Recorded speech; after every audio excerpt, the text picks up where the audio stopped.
Chapter number 27, The Museum and Library at Alexandria. Before the time of Alexander, Greeks had already been spreading as merchants, artists, officials, mercenary soldiers over most of the Persian dominions. In the dynastic disputes that followed the death of Xerxes, a band of 10,000 Greek mercenaries played a part under the leadership of Xenophon. The return to Asiatic Greece from Babylon is described in his Retreat of the 10,000, one of the first war stories that was ever written by a general in command. But the conquests of Alexander and the division of his brief empire among his subordinate generals greatly stimulated this permeation of the ancient world by the Greeks and their language and fashions and culture. Traces of this Greek dissemination are to be found far away in Central Asia and in northwest India. Their influence upon the development of Indian art was profound. For many centuries, Athens retained their prestige as a center of art and culture. Her schools went on indeed to 529 AD, that is to say, for nearly 1,000 years. But the leadership in the intellectual activity of the world passed presently across the Mediterranean to Alexandria, the new trading city that Alexander had founded. Here, the Macedonian general Ptolemy had become pharaoh with a court that spoke Greek. He had become an intimate of Alexander before he became king, and he was deeply saturated with the ideas of Aristotle. He set himself with great energy and capacity to organize knowledge and investigation. He also wrote a history of Alexander's campaigns, which, unhappily, is lost to the world. Alexander had already devoted considerable sums to finance the inquiries of Aristotle, but Ptolemy I was the first person to make a permanent endowment of science. He set up a foundation in Alexandria, which was formerly dedicated to the Muses, the Museum of Alexandria. For 2 or 3 generations, the scientific work done at Alexandria was extraordinarily good. Euclid, Eratosthenes, who measured the size of the earth and came within 50 miles of its true diameter, Apollonius, who wrote on conic sections, Hipparchus, who made the first star map and catalog, and Hero, or Hero, who devised the first steam engine, are among the greatest stars of an extraordinary constellation of scientific pioneers. Archimedes came from Syracuse to Alexandria to study, and was a frequent correspondent of the museum. Herophilus was one of the greatest of Greek anatomists, and is said to have practiced vivisection. For a generation or so during the reigns of Ptolemy I and Ptolemy II, there was such a blaze of knowledge and discovery at Alexandria as the world was not to see again until the 16th century AD. But it did not continue. There may have been several causes of this decline. Chiefly among them, the late Professor Mahaffy suggested, was the fact that the museum was a royal college, and all its professors and fellows were appointed and paid by Pharaoh. This was all very well when Pharaoh was Ptolemy I, the pupil and friend of Aristotle. But as the dynasty of the Ptolemies went on, they became Egyptianized and fell under the sway of Egyptian priests and Egyptian religious developments. They ceased to follow the work that was done, and their control stifled the spirit of inquiry altogether. The museum produced little good work after its first century of activity. Ptolemy I not only sought in the most modern spirit to organize the finding of fresh knowledge. He tried also to set up an encyclopedic storehouse of wisdom in the Library of Alexandria. It was not simply a storehouse, it was also a book copying and book selling organization. A great army of copists was set to work perpetually multiplying copies of books. Here, then, we have the definite first opening up of the intellectual process in which we live today. Here we have the systematic gathering and distribution of knowledge. The foundation of this museum and library marks one of the great epochs in the history of mankind. It is the true beginning of modern history. In the picture you can see Aristotle from Herculaneum, probably 4th century BC. Photo by Dr. Singer.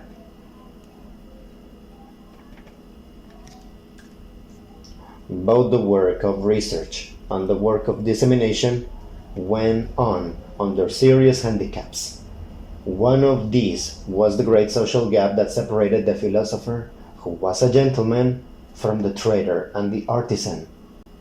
There were glass workers and metal workers in abundance in those days, but they were not in mental contact with the thinkers. The glass worker was making the most beautifully colored beads and fields and so forth, but he never made a Florentine flask or a lens. Clear glass does not seem to have interested him. The metal worker made weapons and jewelry, but he never made a chemical balance. The philosopher speculated loftily about atoms and the nature of things, but he had no practical experience of enamels and pigments and filters and so forth. He was not interested in substances. So, Alexandria, in its brief day of opportunity, produced no microscopes and no chemistry. And though Hero invented a steam engine, it was never set either to pump or drive a boat or do any useful thing. There were few practical applications of science except in the realm of medicine, and the process of science was not stimulated and sustained by the interest and excitement of practical application. There was nothing to keep the work going. Therefore, when the intellectual curiosity of Ptolemy I and Ptolemy II was withdrawn, the discoveries of the museum went on record in obscure manuscripts and never, until the revival of scientific curiosity at the Renaissance, reached out to the mass of mankind. Nor did the library produce any improvements in bookmaking. That ancient world had no paper made in definite sizes, from rag pulp. Paper was a Chinese invention, and it did not reach the Western world until the 9th century AD. The only book materials were parchment and strips of the papyrus reed, joined edge to edge. These strips were kept on rolls, which were very unwieldy to wind to and fro and write, and very inconvenient for reference. It was these things that prevented the development of page and printed books.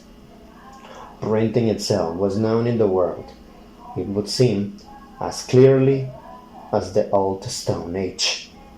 There were seals in ancient Sumeria, but without abundant paper, there was little advantage in printing books, an improvement that may further have been resisted by trades unionism on the part of copyists employed.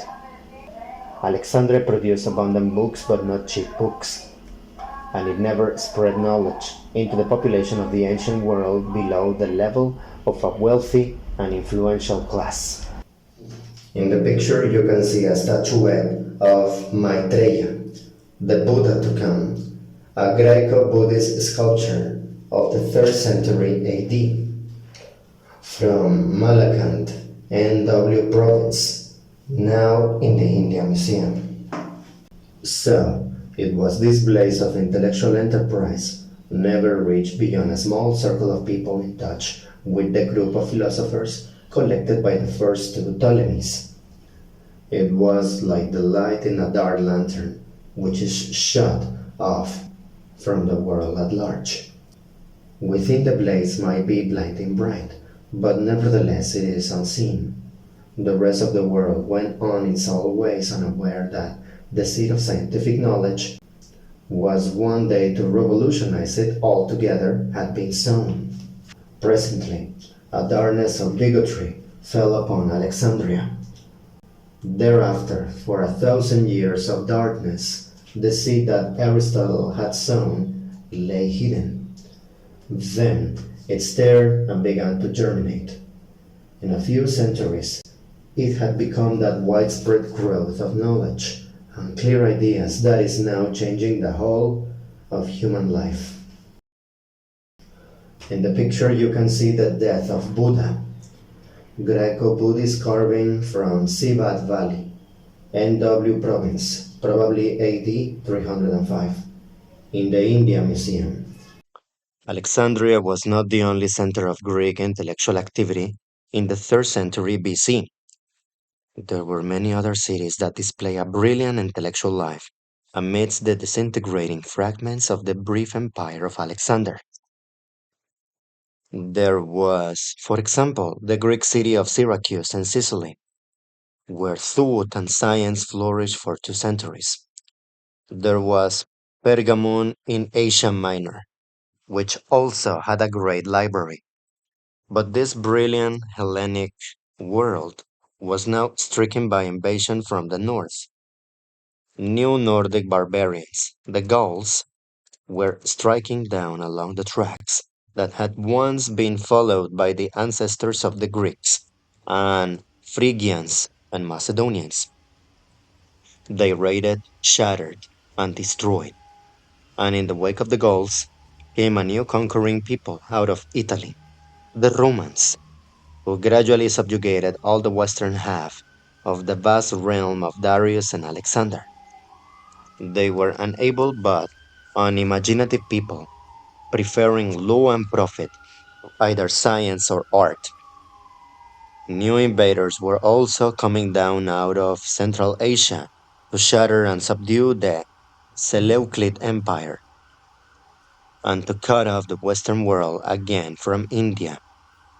These were the Parthians, hosts of mounted bowmen, who treated the Greco-Persian Empire of Persepolis and Susa in the 3rd century BC in much the same fashion that the Medes and Persians had treated it in the 7th and 6th.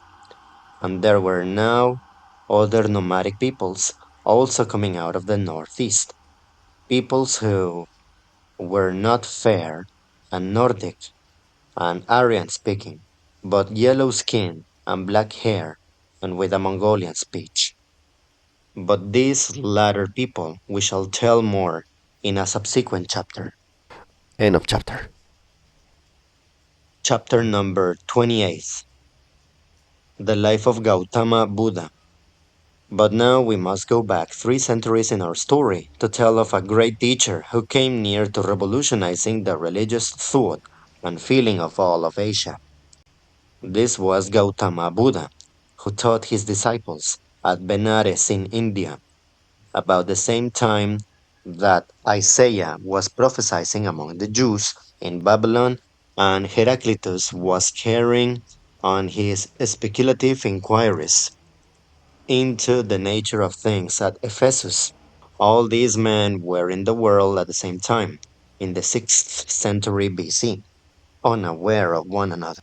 This 6th century BC was indeed one of the most remarkable in all history, everywhere, for, uh, for as we shall tell, it was also the case in China. Men's minds were displaying a new boldness. Everywhere they were waking up out of the traditions of kingships and priests and blood sacrifices and asking the most penetrating questions. It is as if the race had reached a stage of adolescence after a childhood of 20,000 years. The early history of India is still very obscure. Someone perhaps about 2000 BC, an Aryan speaking people came down from the northwest into India, either in one invasion or in a series of invasions, and was able to spread its language and traditions over most of North India. Its peculiar variety of Aryan speech was the Sanskrit. They found a brunette people with a more elaborate civilization and less vigor of will, in possession of the country of the Indus and Ganges, but they do not seem to have mingled with their predecessors as freely as did the Greeks and Persians. They remained aloof. When the past of India becomes dimly visible to the historian, Indian society is already stratified into several layers with a variable number of subdivisions, which do not eat together, nor intermarry, nor associate freely. And throughout history, this stratification into castes continues. This makes the Indian population something different from the simple, freely interbreeding European or Mongolian communities. It is really a community of communities. Siddhartha Gautama was the son of an aristocratic family which ruled a small district on the Himalayan slopes. He was married at 19 to a beautiful cousin. He hunted and played and went about in his sunny world of gardens and groves and irrigated rice fields. And it was amidst this life that a great discontent fell upon him. It was the unhappiness of a fine brain that seeks employment. He felt that the existence he was leading was not the reality of life, but a holiday that had gone on too long. The sense of disease and mortality, the insecurity and the unsatisfactoriness of all happiness descended upon the mind of Gautama. While he was in this mood, he met one of those wandering ascetics who already existed in great numbers in India.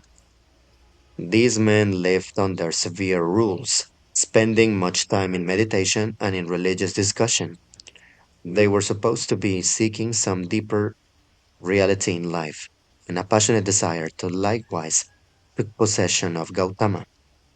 He was meditating upon this project, says the story, when the news was brought to him that his wife had been delivered of his firstborn son. This is another tie to break, said Gautama. He returned to the village amidst the rejoicings of his fellow clansmen. There was a great feast and a Nauch dance to celebrate the birth of this new type, and in the night Gautama awoke in great agony of spirit, like a man who is told that his house is on fire. He resolved to live this happy aimless life forthwith. He went softly to the threshold of his wife's chamber, and saw her by the light of a little oil lamp, sleeping sweetly, surrounded by flowers, with his infant son in her arms.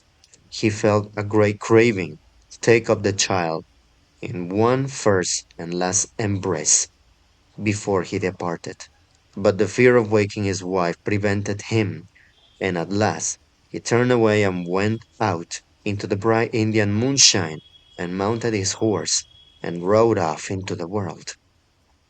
So basically, he was being a deadbeat dad. Not good.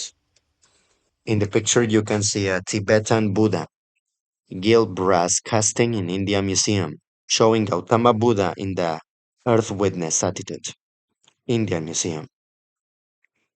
Very far he rode that night, and in the morning he stopped outside the lands of his clan and dismounted beside a sandy river. There he cut off his flowing locks with his sword, removed all his ornaments, and sent them and his horse and sword back to his house. Going on, he presently met a ragged man and exchanged clothes with him. And so, having divested himself of all worldly entanglements, he was free to pursue his search after wisdom. He made his way southward to a resort of hermits and teachers in a hilly spur of the Vindhya mountains. There live a number of wise men in a warren of caves, going into the town for their simple supplies and imparting their knowledge by word of mouth to such as care to come to them. Gautama became versed in all the metaphysics of his age, but his acute intelligence was dissatisfied with the solutions offered him. A Burmese Buddha, marble figure, marble figure from Mandalay, 18th century work, now in the India Museum. The Indian mind has always been disposed to believe that power and knowledge may be obtained by extreme asceticism, by fasting, sleeplessness, and self torment, and these ideas Gautama now put to the test. He betook himself with 5 disciple companions to the jungle, and there he gave himself up to fasting and terrible penances. His fame spread, like the sound of a great bell hung in the canopy of the skies, but it brought him no sense of truth achieved.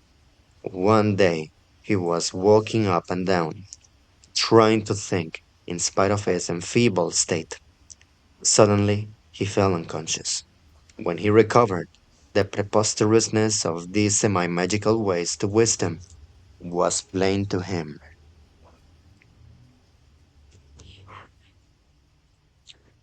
In the picture, you can see the Dhameh Tower in the Deer Park at Sarnath, 6th century AD, from a painting in the India Museum. He horrified his companions by demanding ordinary food and refusing to continue his mortifications. He had realized that whatever truth a man may reach is reached best by a nourished brain in a healthy body. Such a conception was absolutely foreign to the ideas of the land and age. His disciples deserted him and went off in a melancholy state to Benares. Gautama wandered alone. When the mind grapples with a great and intricate problem, it makes its advances step by step, but with but little realization of the gains it has made, until suddenly, with an effect of abrupt illumination, it realizes its victory. So it happened to Gautama. He has seated himself under a great tree by the side of a river to eat. When this sense of clear vision came to him, it seemed to him that he saw life plain. He is said to have sat all day and all night in profound thought, and then he rose up to impart his vision to the world. He went on to Benares, and there, and won back his lost disciples to his new teaching.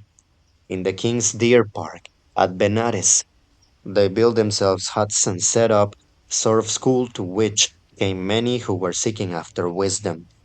The starting point of his teaching was his own question as a fortunate young man. Why am I not completely happy? It was an introspective question.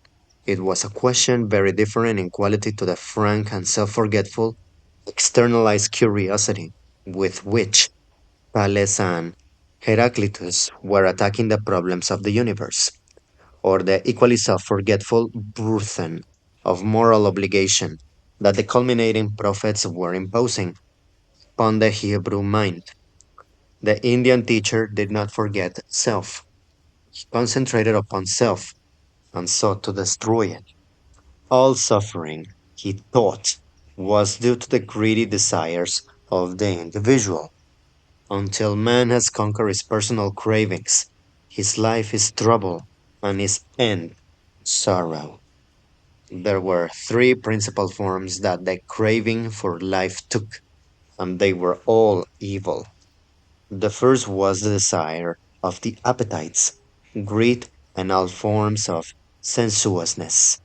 The second was the desire for a personal and egotistic immortality. The third was the craving for personal success, worldliness, avarice, and the like. All these forms of desire had to be overcome to escape from the distress and chagrins of life. When they were overcome, when self had vanished altogether, then serenity of soul, nirvana, the highest good, was attained. This was the gist of his teaching, a very subtle and metaphysical teaching indeed. This was the gist of his teaching, a very subtle and metaphysical teaching indeed, not nearly so easy to understand as the Greek injunction to see and know fearlessly and rightly, and the Hebrew command to fear God and accomplish righteousness. It was a teaching much beyond the understanding of even Gautama's immediate disciples, and it is no wonder that so soon as his personal influence was withdrawn, it became corrupted and coerced. There was a widespread belief in India at that time that at long intervals wisdom came to earth and was incarnate in some chosen person who was known as the Buddha. Gautama's disciples declare that he was a Buddha, the latest of the Buddhas, though there is no evidence that he himself ever accepted the title. Before he was well dead, a cycle of fantastic legends began to be woven about him. The human heart has always preferred a wonder story to a moral effort, and Gautama Buddha became very wonderful. Yet, there remained a substantial gain in the world. If nirvana was too high and subtle for most men's imaginations, if the myth-making impulse in the race was too strong for the simple facts of Gautama's life, they could at least grasp something of the intention of what Gautama called the Eightfold Way, the Aryan or noble path in life. In this, there was an insistence upon mental uprightness, upon right aims and speech, right conduct, and honest livelihood. There was a quickening of the conscience and an appeal to generous and self forgetful ends. End of chapter. Chapter number 29, King Asoka. For some generations after the death of Gautama, these high and noble Buddhist teachings, this first plain teaching that the highest good for man is the subjugation of self, made comparatively little headway in the world. Then they conquered the imagination of one of the greatest monarchs the world has ever seen. We have already mentioned how Alexander the Great came down into India and fought with Horus upon the Indus. It is related by the Greek historians that a certain Chandragupta Maurya came into Alexander's camp and tried to persuade him to go on to the Ganges and conquer all India. Alexander could not do this because of the refusal of his Macedonians to go further into what was for them an unknown world. And later on, in the year 303 BC, Chandragupta was able to secure the help of various hill tribes and realize his dream without Greek help. He built up an empire in North India and was presently, in 303 BC, able to attack Seleucus first in the Punjab, drive his last vestige of Greek power out of India. His son extended his new empire. His grandson, Asoka, the monarch of whom we now have to tell, found himself in 264 BC ruling from Afghanistan to Madras. Asoka was at first disposed to follow the example of his father and grandfather and complete the conquest of the Indian peninsula. He invaded Kalinga in 255 BC, a country on the east coast of Madras. He was successful in his military operations and, alone among conquerors, he was so disgusted by the cruelty and horror of war that he renounced it. He would have no more of it. He adopted the peaceful doctrines of Buddhism and declared that henceforth his conquest should be the conquest of religions.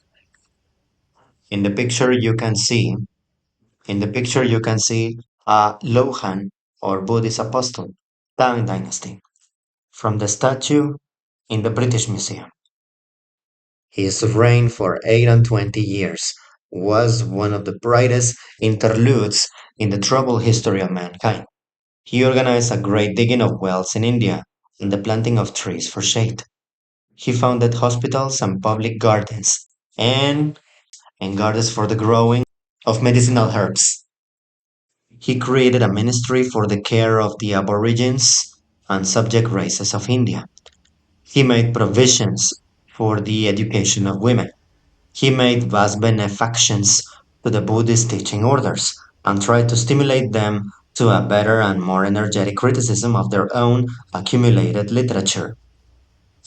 For corruptions and superstitious accretions had accumulated very speedily upon the pure and simple teaching of the great Indian master. Missionaries went from Asoka to Kashmir, to Persia, to Ceylon, and Alexandria. In the picture, you can see the transom showing of the court of Asoka in the India Museum.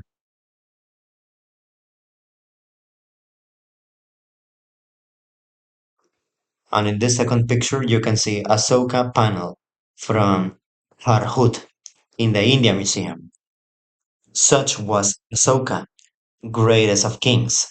He was far in advance of his age. He left no prince and no organization of men to carry on his work, and within a century of his death, the great days of his reign had become a glorious memory in a shattered and decaying India.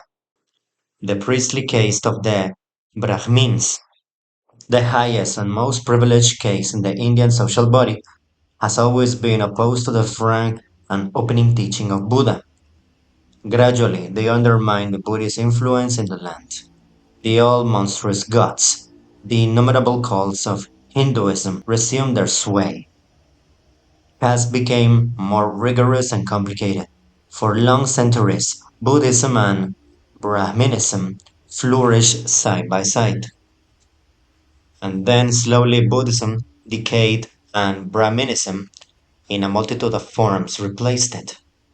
But beyond the confines of India and the realms of caste, Buddhism spread until it had won China and Siam and Burma and Japan, countries in which it is predominant to this day. In the picture, you can see the Pillar of Lions, capital of the pillar, column lying on side, erected in Deer Park in the time of Asoka, where Buddha preached his first sermon from a print in the India Museum. End chapter. Chapter number 30, Confucius and Lao Tse.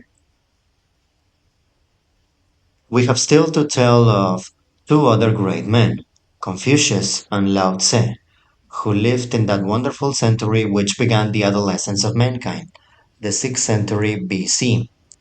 In this history, thus far, we have told very little of the early story of China.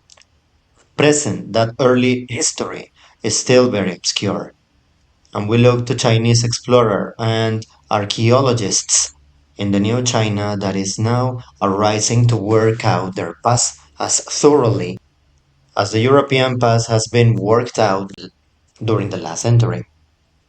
Very long ago, the first primitive Chinese civilizations arose in the great rivers valleys out of the primordial Paleolithic culture.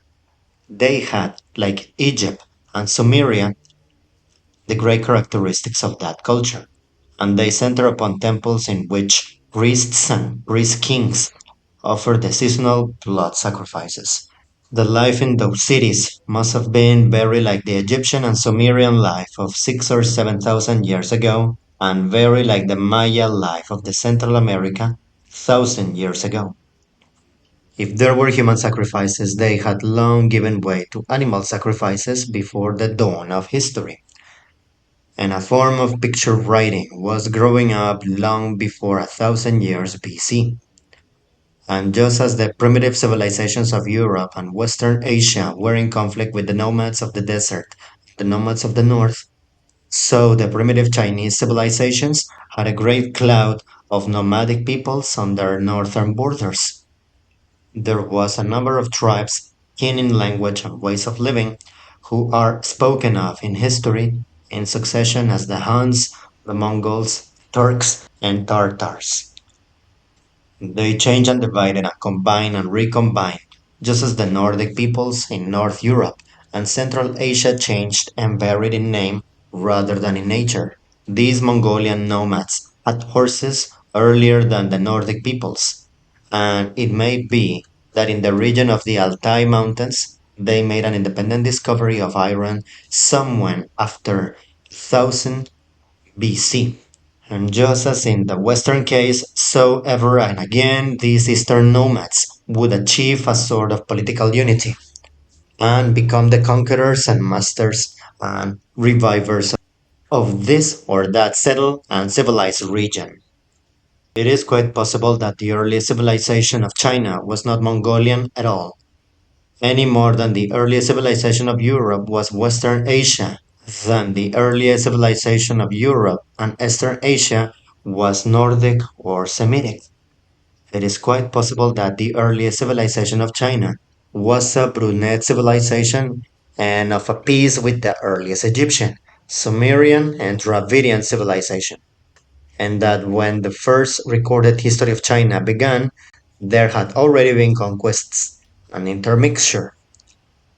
At any rate, we find that by 1750 BC, China was already a vast system of little kingdoms and city-states, all acknowledging a loose allegiance and paying more or less regularly, more or less definite feudal dues to one great priest's emperor, or the son of heaven. The Shang dynasty came to an end in 1125 BC. A Chao dynasty succeeded Shang and maintained China in a relaxing unity until the days of Asoka in India and of the Ptolemies in Egypt. Gradually, China went to pieces during that long Chao period. Hunnish peoples came down and set up principalities. Local rulers discontinued their tribute and became independent. There was in the 6th century BC. There was in the 6th century BC, says one Chinese authority, 5 or 6,000 practically independent states in China. It was what the Chinese call in their records an age of confusion. But this age of confusion was compatible with much intellectual activity and with the existence of many local centers of art and civilized living. When we know more of Chinese history, we shall find that China also had her Miletus and her Athens, her Pergamum and her Macedonia. At present, we must be vague and brief about this period of Chinese division simply because our knowledge is not sufficient for us to frame a coherent and consecutive history.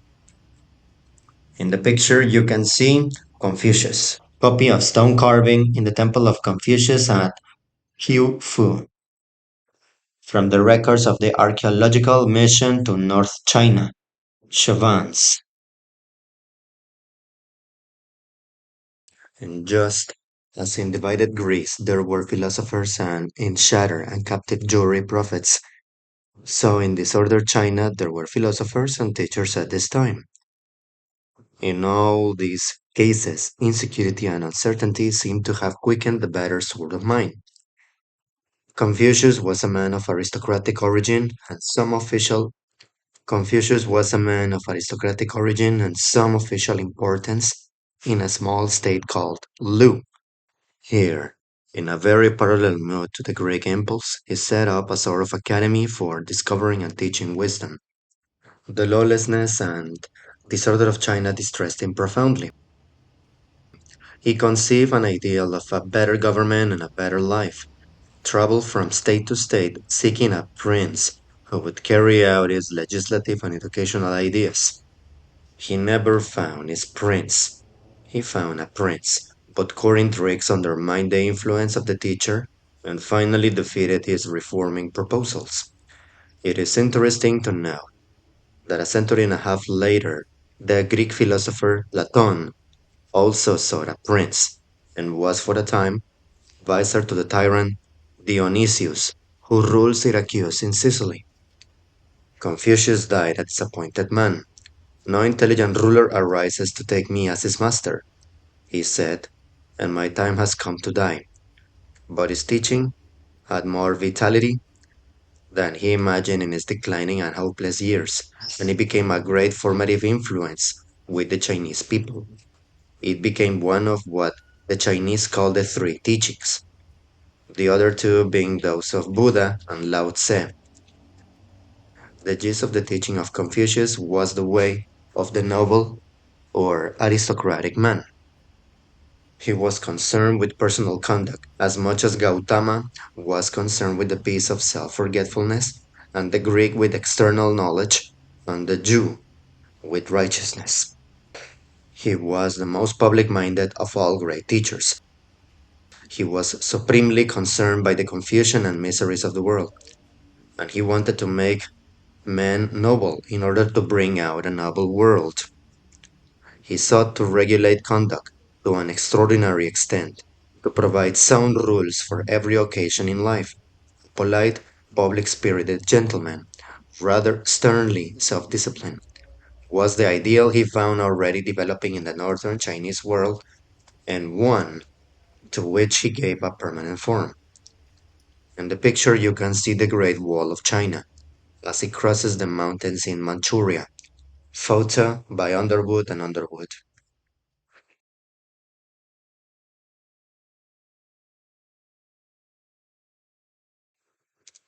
The teaching of Lao Tse, who was for a long time in charge of the imperial library of the Zhou dynasty, was more mystical and vague and elusive than that of Confucius. He seems to have preached a stoical indifference to the pleasures and powers of the world, and a return to an imaginary simple life of the past. He left writings very contacted in style and very obscure. He wrote in riddles. After his death, his teachings, like the teachings of Gautama Buddha, were corrupted and overlaid by legends and had the most complex and extraordinary observances and superstitious ideas grafted upon them. In China, just as in India, primordial ideas of magic and monstrous legends out of the childish past of our race struggle against the new thinking in the world and succeeded in plastering it over with grotesque, irrational, and antiquated observances. Both Buddhism and Taoism, which ascribes itself largely to Lao Tse, as one finds them in China now, are religions of monk, temple, priest, and offering of a type, as an ancient in form, if not in thought, as the sacrificial religions of ancient Sumeria and Egypt. But the teaching of Confucius was not so overlaid, because it was limited and plain and straightforward, and lent itself to no such distortions. But the teaching of Confucius was not so overlaid, because it was limited and plain and straightforward, and lent itself to no such distortions.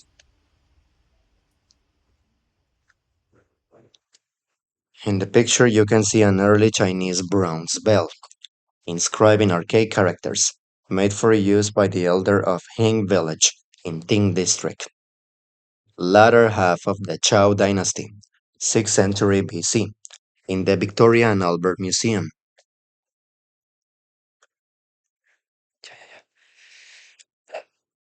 North China, the China of the Huanghe River, became Confucian in thought and spirit.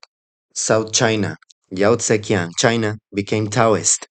Since those days, a conflict has been traceable in Chinese affairs between these two spirits, the spirit of the North and the spirit of the South, between, in latter times, Peking and Nanking, between the official minded, upright, and conservative North and the skeptical, artistic, lax, and experimental South.